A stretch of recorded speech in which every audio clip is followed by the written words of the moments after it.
আমি না কারো প্রতি কেন জানি কোনো অভিযোগ করতে পারি না। আঙ্গুল তুলে বলতে পারি না তোমার এই আচরণে আমি ভীষণ কষ্ট পাচ্ছি।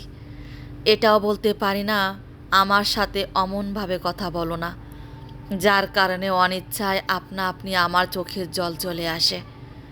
আমি আসলে শক্ত হতে পারি না কাছের মানুষদের উপর, কেমন যেন কাদামাটির মতোই নরমই থেকে যায়। অথচ উচিত ছিল শক্ত হওয়ার, জবাব দেওয়ার দরকার ছিল কঠোরভাবে, যাতে তারা দ্বিতীয়বার আঘাতের কথা মাথায় আনতেও কয়েকবার ভেবে নেয়।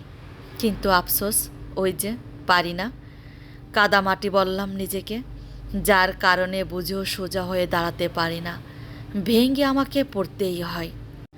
তবে হ্যাঁ, সবচেয়ে চমৎকারভাবে যেটা পারি সেটা হলো নীরবে সবটা সহ্য করে নিজেকে কষ্ট দেওয়া, সাথে চোখের জলের ফোয়ারা, যাদের খুব সাবধানে আড়াল করার ক্ষমতা বিধাতা আমার নিপুণভাবে দিয়েছেন, যার কারণে সামনে থাকা মানুষটা টের পর্যন্ত পায় না তার সামান্য একটি শব্দের উচ্চতায় সামনের মানুষটা কেঁদে গেছে কতটা নীরবে।